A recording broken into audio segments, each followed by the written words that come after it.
Welcome to Dead Folks Tales, a New Orleans-centric podcast exploring Southern Gothic stories, history, and hauntings, with your host, paranormal and fantasy author, Nola Nash. Find out more at nolanash.com. Now, let's talk about dead people.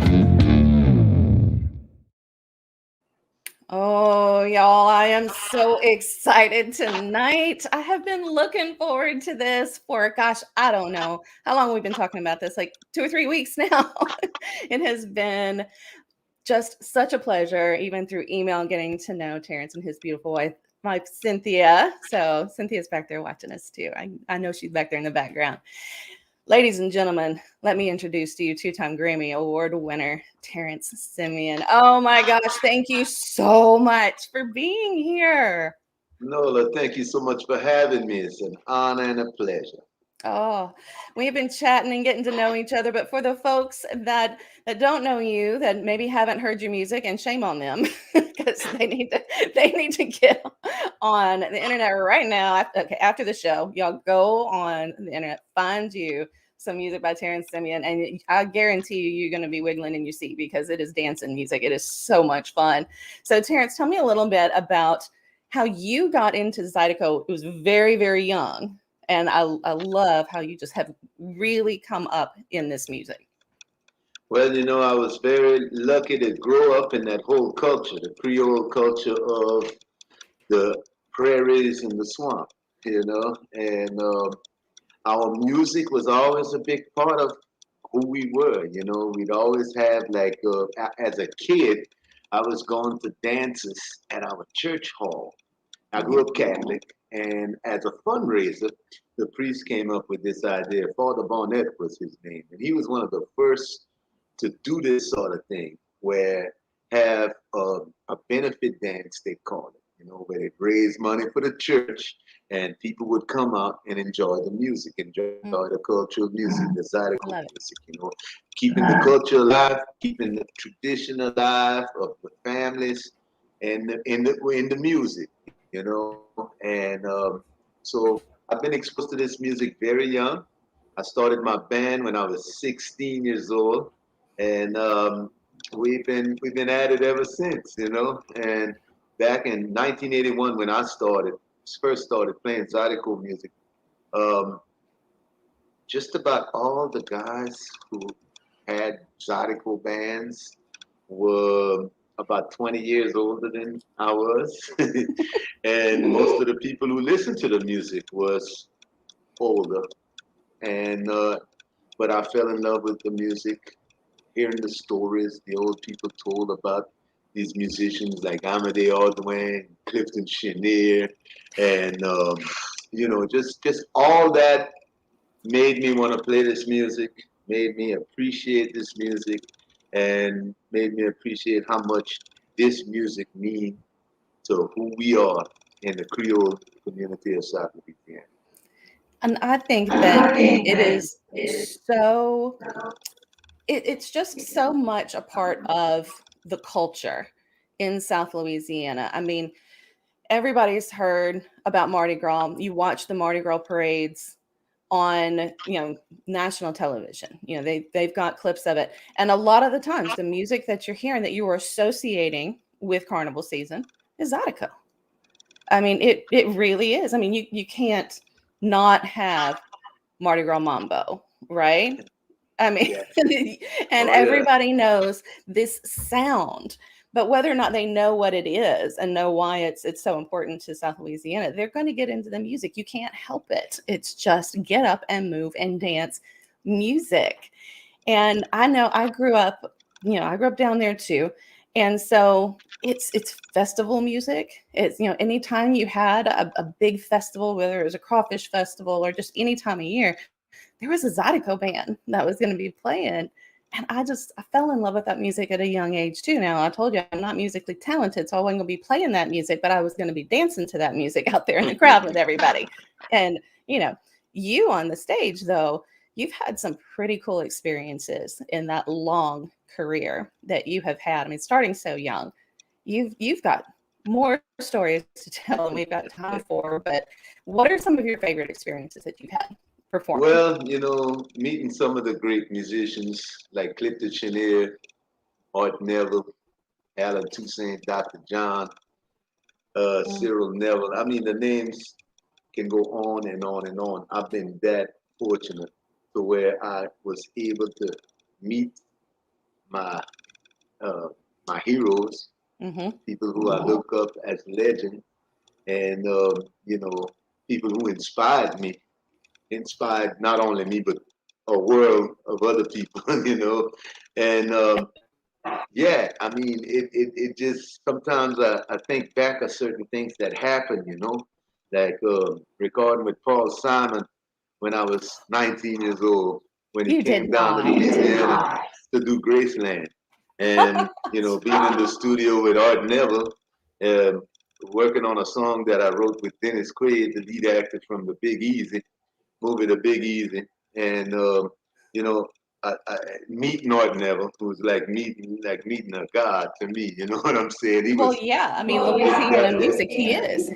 and just seeing him and seeing, this dude could be my uncle and he could be my cousin, and making that connection, Mhm. that positive connection with somebody from the community, and it's just I can go on and on and on of things that uh, the Almighty has bestowed the blessings for so many years. I mean, I feel like the luckiest person on earth most And of the in a time when I big think way, back at boy, all of it. he blessed you big, boy. He blessed you big and all of those things. I mean, just the talent that you have, the the amazing connections that you've been able to make, and 2 Grammy Awards. I mean, a Zydeco musician with 2 Grammy Awards is sitting here talking to me, and we're just hanging out, and I'm still not over this. I don't know when I will be over this. So, Terrance, tell me a little bit about the Grammy experience. What did you win it for? First, both of them for folks that don't know, and what was that like when you found out that that's Grammy is going to be part of your life? You know, it was a Grammy journey. Okay, I had been a part of the Recording Academy for over 10 years, a voting member, and my wife, who I can I bring her Please do. because Please she bring never Cynthia. She they is always talk gorgeous. to me about this, but she's the force that she's the one who who got this happening. Mhm. A category for Zydeco and Cajun music. Okay. There she is. Yeah, wait. You know what? I'm gonna do something, and I know she's not gonna feel comfortable. I'm gonna sit in this chair just for a little minute. Okay, I'll be right back. I want you to sit down in this chair, and I want you to talk about how okay, I know. she Hi, Cynthia. got a Grammy category, not just for us, but for Zydeco and Cajun music. Tell us about it. It was a journey, Nola. Yeah, and I've had a martini. Hey, we You got drink one on too? this show. I've got mine. It's So a yeah. standard operating procedure. Okay, perfect. Then I'm in the right place at the right time. Yes, ma'am. So yeah, yeah, it was kind of an epiphany for me when I realized that after Clifton Chenier and Queen Ida and Rockin' Sidney Simien had all won Grammys in the mid '80s, that we didn't have a lot of Grammy winners after that, and it was about the category structure of the Recording Academy. So I got into the weeds, took the deep dive, and took us about 7 years, but we were successful. We all took a victory lap. It was a big collaborative effort. A lot of people, leadership, tourism. Terrance Simien, my partner. We made the trek to Memphis. Our chapter was in Memphis. It was the Memphis chapter of the Recording Academy. And he was on the board, and so we'd make the drive, and we'd press the palm, and we'd plead our case, and we submitted a couple applications, went through the, all the required process, and it was a process. And so, 7 years later, we were successful, and then Terrance won a couple. After that, I became a trustee of the Recording Academy, the first woman actually from the who was elected trustee to the Memphis chapter. So it was quite an honor to serve in that capacity. So all right, so well done, lady. Well if we're gonna talk about Grammy, I had to let you know the driving force behind my Grammy. Well, and I think that was my Grammy journey. Grammy journey. Yes. Okay. So there you are. That was, one and done. And I mean, Terrance is still active with the Recording Academy, and I'm still really connected to so many people, and we have a lot to be grateful for that they understood that they needed to recognize these genres in their own category. Yes. We've since had some restructuring of the awards, but you know what? We changed their vocabulary. And I love it. I love it. Thank you, darling. Nice work. Nice work. And what a gentleman sharing the spotlight with your lovely bride. Hey, it take a teamwork. Teamwork make the dream work, You got it. And my whole journey has been about team, and not just me. Mm-hmm. Everybody in my band, everybody who I played with throughout the years, everybody who mentored me, people like Art Neville, Dr. John, Taj Mahal. I've been mentored by the best, man. And, I try to soak in as much as I can information that and knowledge that they have to just just so generous to offer it to me. You know what I'm saying? And I'm never going to be not even close to what they are or who they are. I'm just going to be a student always. But I can't thank all my mentors enough. And I can't thank the Almighty for putting me in a place where, we all commune together. You're so humble. For somebody who is so talented, you've played over 9,000 concerts in your career, right? I mean, did I read that right? 9,000 concerts in your career. And your band, man, they are fun to watch. They are just so much fun to watch. Y'all look like, even after 9,000 concerts, you still are enjoying every minute of being up there on stage. How does that feel after all this time to take that stage yet again? The older you get, the older I get, let me just speak for myself, the more I realize how much of a blessing it is to be able to be a performer and a musician and to entertain and have an audience in front of you. I mean, I look forward to every gig. I talk about, this year my band turned 40. So it's been 40 years since I had my band. I started it in 1981. And I thought by now I'd be a little burnt out, and kind of like want to take up the rocking chair. No, man.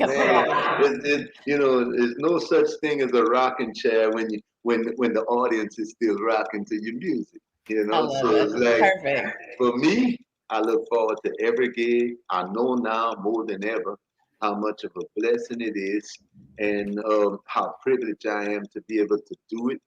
That my health allow me to do it, my mind allow me to do it, all the things, and the people who support the music mainly are the ones who allowed me to do it. And I want to thank everybody out there for your love and support all these years, and we made it all together. Whatever we accomplished, we all did it together, all of us. Yes, sir. Now, that was a sneaky segue on my part, because I asked how you feel about performing. You gonna perform for me? Yeah, I can do something. I can do something. We on vacation. We're in Pensacola right now, so I didn't bring an instrument with me, but I have my voice, And that is and an I instrument in itself. have a little story to go with that. Okay. Oh, do tell. All right. It's all you. Well, the earliest form of Creole music, which became Zydeco music, is a style called the jure. Now, the jure is the style of Zydeco Creole music that was done. All the lyrics were in French. You use your hand, your feet, and your voice. Those were your instruments. No accordion. This is before the accordion, the violin, the rubboard, all of that came later. But our music started like that. Okay, that's where it began. And John and Alan Lomax did field recordings back in the 1930s of this music. So they were able to actually save this, so we can have something to listen to Wow. and hear where it all started.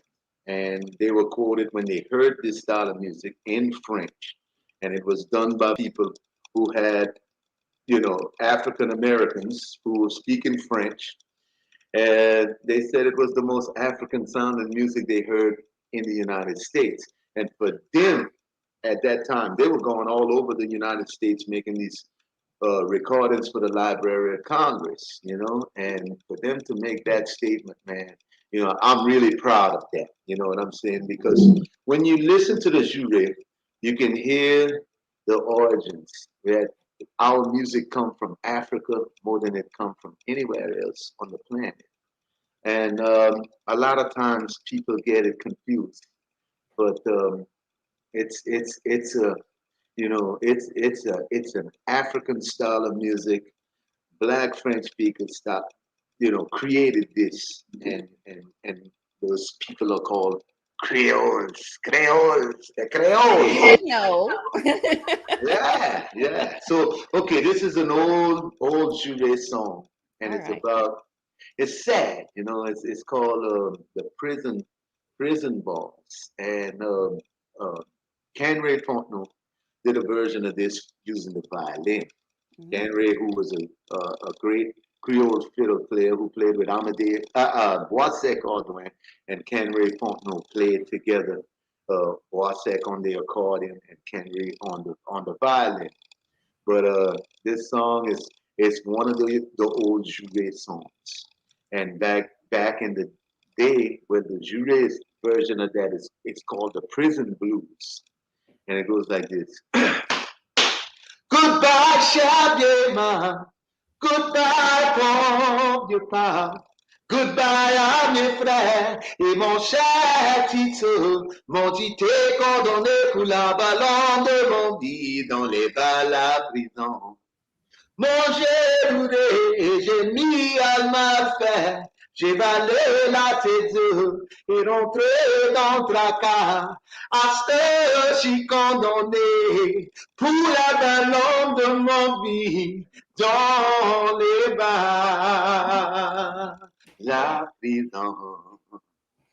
Mon premier moment à sa mise si j'ai genoux, c'est demain dilaté, l'ombrello poumon m'a dit ouh, cher petit garçon, mange va jamais tes lois. Toi t'as été condamné pour la valeur de ton vie, dans pas la prison. Tu dis c'est bien moment, repas poumon, produit prix pour ton œuvre, posé sauver son nom, de les prendre dans la terre. That's it. Dang, That's our music. That's where the music started. From the Jure to Amédée to Clifton Chenier to where the music is today. Yeah, Yes, it keeps on sir. going. It keeps on going. And I try to, explain to people because they hear Zydeco music at a certain period and think that, hey, if you don't play it like that, You're not playing this Zydeco. But from the Jure to Amadee to Clifton to where it is today, it's a it's a yeah, now you see I lost my train of thought. I love my wife, but I like her to be out of the room when I'm doing my interview. She's getting ahead of me. It's all good. I'm messing with her. She's good. She means well. But the foundation of Zydeco music, all right, is the fact that it did connect with different generations to keep it alive. And it's still evolving. Like all styles of music. Country music evolves. R&B evolves. Rock and roll evolves. All styles of music. And Dr. John, this is what my wife wanted to make sure I said. I love me some Dr. John, so I want to hear about Dr. him. John, my brother in heaven, man, he said, okay, can I say like the SHIT word on there? On that? Because I want to. Well, if it's what he said. Okay, let me say it like he said. We got to quote Dr. John correctly. All right. If the shit ain't changing, the shit is dying. That sounds like Dr. John. And that's exactly what he said. He broke that down to where everybody can understand it. Even a sixth grader can figure that out. You're not going to miss that one.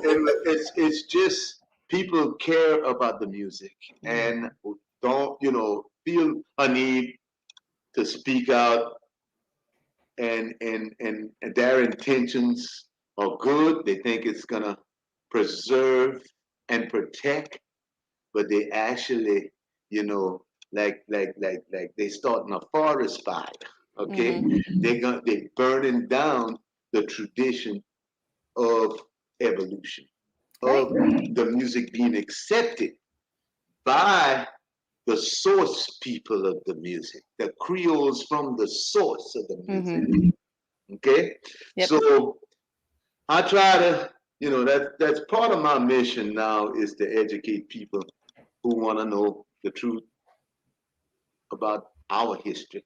Because we've had some people, like I said, that met well. They had good intentions. They wrote books and did things, that was so inaccurate.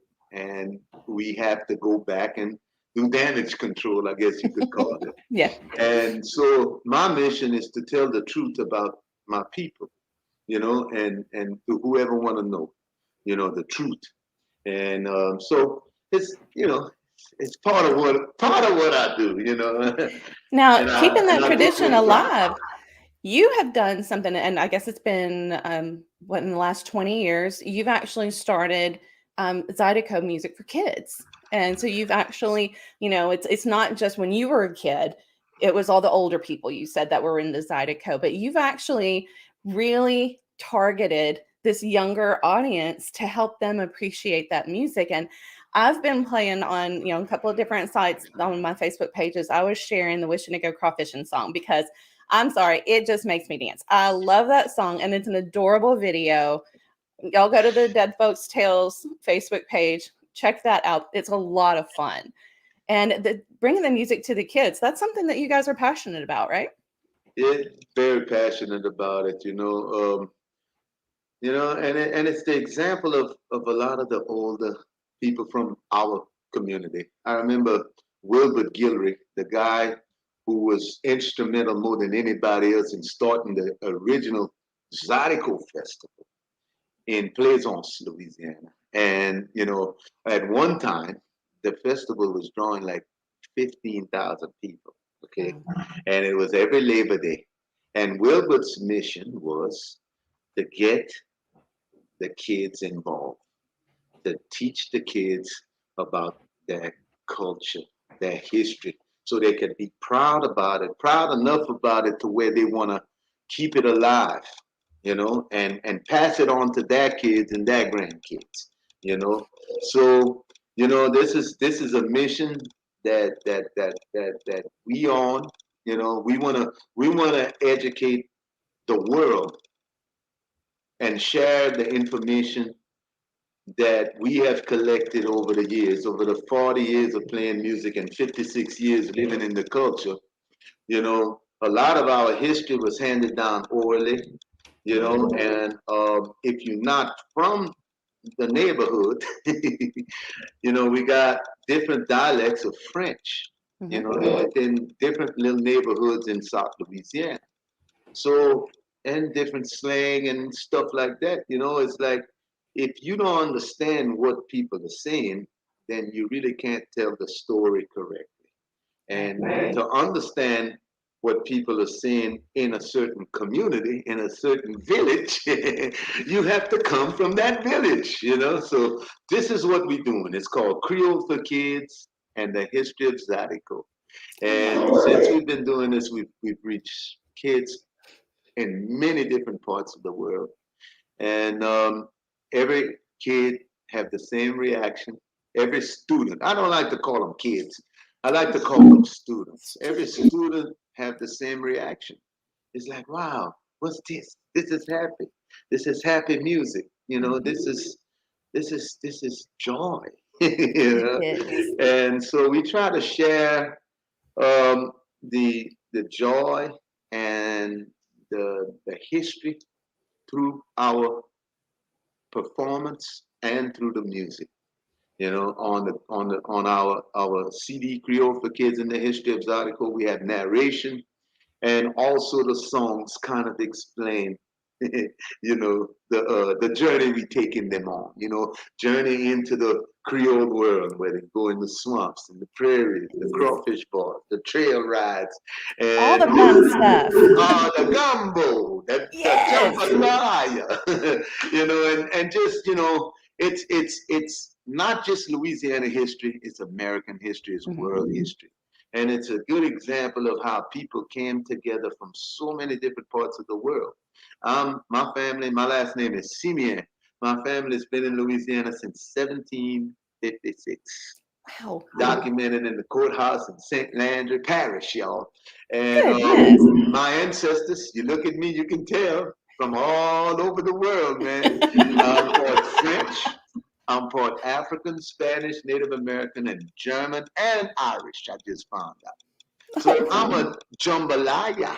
I've You got sure are. jambalaya DNA. But the music and the culture and the food is influenced by all these cultures coming together. All of them, all of them. But I have to say the African influence is the dominant, influence on it all. But yeah, it's a beautiful thing when things come together, you know? They get better. Now, They get beautiful. it is beautiful. And so many people have had the privilege of seeing you play year after year. It was what, 34 years 30, well, the at first year, Jazz Festival? Is it Jazz the Fest? first year was in 1986, and I've been every year since. So whatever that amount to. That is amazing. Now, you're not getting to do it this year. You guys have something else going on because it's a virtual event this year, right? I think so. I'm not sure what's You have another planned. festival coming up, though, don't you? Is Yeah, it we the have. Well, no, we're not doing any festivals this year. We're working. You know, we're on the road. My next tour coming up is going to be in New Mexico and the Pacific Northwest, and this is the two last weeks of October this month. Okay. What do And people up there think about Zydeco music? Have they ever heard of it before? Do you get a whole lot of what is this? This is love fun? it. Believe it or not, man, a lot of people have heard of the music, and especially in the Pacific Northwest, because you know there was a lot of people from Louisiana who moved to California during like World War II, and they, you know, in other times. I mean, even before that. And but they brought that culture with them. You know, that's some musicians like from my family, the Simien family, uh, Joe Simien, John Simien. They were all like great accordionists, great Creole musicians that brought the music there and played there. You know, you have young bands like Andre Theory now, and a few other guys that's on the West Coast and that are working like crazy, man, and turning people on to the music. And Yes. we've been, my first time playing in the Seattle area was in 1986, and we've been back and forth several times, and California. I mean, I've been touring since 1986, like 1985. You got me tired. Non-stop, and I look forward to every show still, and it's like, I love we that. drive most of this stuff, I'll drive 50,000 miles a year, and I do most of the driving, and I love to drive, because I know I'm going where the party is, That's I'm going to meet some people that's going to welcome me with open arms and been waiting for the music to come to them. Boy, man, we had some fun. What a feeling. What a feeling. And you have come by your musical roots, honestly, in your recording and playing with your family, and you have passed that on. Your daughter is also a musician. Tell the folks a little bit about her before we have to wrap up. I want to make sure she Well, gets a thank shout you out so as much for well. mentioning my daughter, man. She's Marcella Simien, and she's lives in Memphis. She graduated from the Memphis College of Art and became, started playing gigs while she was in college. And then once she got out of college, it became a full-time job for her because she was able to pull it off some kind of way. But Good she's girl. way better than her dad, 11. She's a better musician. She looked way better. Okay, that don't take much, but she got that covered. And she's a great singer, great songwriter. She writes some killer songs, man. And it's like, this was something that we never really pushed her to do. Mhm. If we always felt like if it's meant for you to do it, you're gonna do it. You're gonna figure out how to do it, and you're gonna do it, and we'll be here to support you and help you any way we can. But we're so proud of her being Cynthia. I mean, it's just our girl, man. Our girl, she's doing good. Awesome. I am so glad that you shared her story with us, that you have shared your story with us. And I know you have so many more, and I want to hear them all. So I hope that you will come back Oh, and yeah, let's visit do with this us another again. time. We're Because, just getting started. yes, I know there's so much to talk about, and I am enjoying the heck out of this. And I am so glad that you let Cynthia jump in that chair for a little bit too and share your Grammy journey with us. That is just what an amazing family that you guys are, and what a story you have together. And just, with your band, with your family, it's that is such a South Louisiana thing. It's that family and, joining together for something that you believe in, that you're passionate about, and you just embrace that South Louisiana spirit and embody that South Louisiana spirit so much with your family. And it has truly been my pleasure to have this time to talk to you and your beautiful bride this evening. And I just thank you so very much for spending this little bit of time with me. And I look forward to doing it again. I really do. Nola, I can't thank you enough for spending this. Where did the time go? It went I by way know. too fast. And your family. Oh. We had this talk before. The Mhm. listeners don't know this, but before we got on, we were talking about our families, and Mhm. your children are doing amazing things. I know you really proud, I and am. it's so good to know you, sit down and talk to you. Let's do this again. Please, sir, let's do this again. Absolutely. And, Cynthia, you come on too anytime, girl. I know you're still back there. Come on, girl. Come Come on and on tell the in. people. Yeah. Let You them see live it the one more beat. time. Look at that beautiful family. Ah, y'all are absolutely the best. Y'all hang out for me just a few minutes as we wrap up this show here, so I can give you a proper goodbye as well. And thank you so much for joining us tonight. And thank you for joining You us are on fab- another episode of Dead Folks Tales. You are fabulous. Thank you, Nola. Thank you, Nola. Thank you.